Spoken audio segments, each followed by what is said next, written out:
4 Feet, 2 Sandals, written by Karen Lynn Williams and Kadra Mohammed, illustrated by Doug Chakra.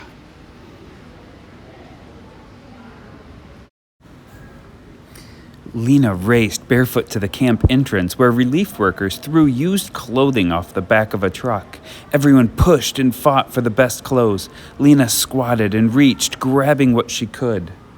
The crowd began to leave. In the dust at Lena's feet lay a brand new sandal. It was yellow with a blue flower in the middle, and when she slipped it on her foot, it fit perfectly. Lena was 10, but she had not worn shoes for 2 years. She looked around for the matching sandal. A girl stood nearby. She was thinner and darker than Lena, and she wore a blue and yellow sandal. "Assalamu alaikum," Lena greeted her. "Peace be with you." The girl only stared. She was dressed in a shawal kameez.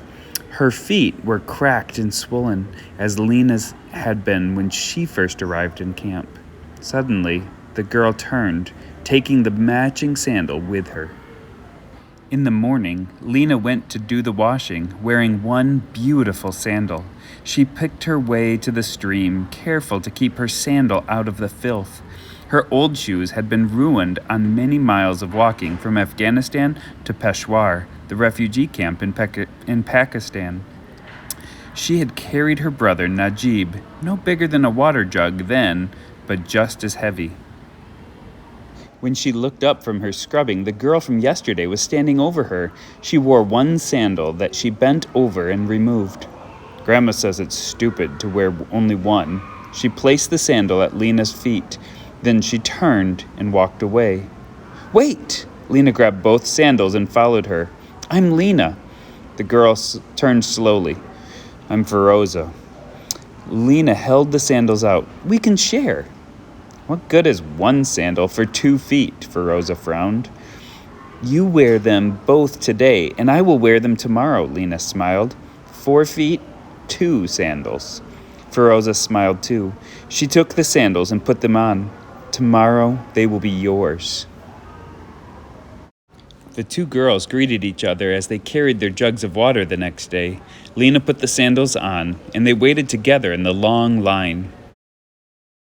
Everyone in the camp was waiting for a new home. Mama went to meetings about being resettled. The girls stayed in Lena's tent with Ismatu and Najib. They were careful to keep the sandals away from the 2 boys, for Ismatu wanted to pull at the flowers and Najib wanted to chew on them. "My father and sister were killed in the war," Lena told her friend. "Mama and I have had to run with Ismatu and Najib in the night." Feroza nodded, and 2 tears ran down her cheek. "I have only my grandmother now." When they did not have work to do, Lena and Feroza crept up to the windows of the school and peeked inside. The school was small, with only enough room for the boys to study.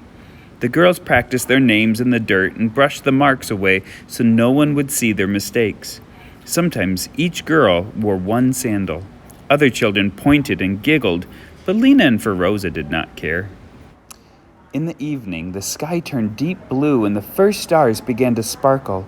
Lena and Feroza watched for the sliver of the crescent moon that signaled the beginning of Ramadan. They shared memories and whispered their dreams for a new home. One morning, they went to the stream and washed their sandals to keep them looking new. "Lena, come quick," Feroza's grandmother called. Your mother says your name is on the list." Feroza grabbed the sandals. The 2 girls ran ahead to the office. Lena stood on tiptoes and squinted at the sign. "Mama's name! It's here! We are going to America!"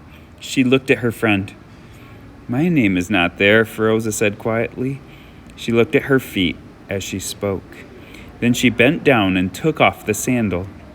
She handed them to Lena. "You cannot go to America barefoot." Feroza gave Lena a hug. When it was time to leave, the relief worker gave Mama a large square bag with numbers on it. "All your important papers are in this bag," he said. Feroza and her grandmother came to say goodbye. Lena pointed at her feet. "Look, Mama saved her sewing money. She bought us shoes for America." Real shoes? Feroza admired the new black leather. Here, Lena said, it is your day to wear these. The tears in her eyes were not for the sandals. Assalamu alaikum, Feroza said as she took the faded yellow and blue sandals. Peace be with you. Lena followed the others to the bus. Wait, Feroza called as she ran to her friend. You must keep one. She handed Lena one sandal. What good is one sandal? It is good to remember. Feroza held up the other sandal. 4 feet, 2 sandals. Lena felt the tears make a trail down her cheek. She slipped the sandal into her bag and climbed on the bus. Feroza ran alongside the bus as it began to move. Lena leaned out the window. We will share again in America, she called.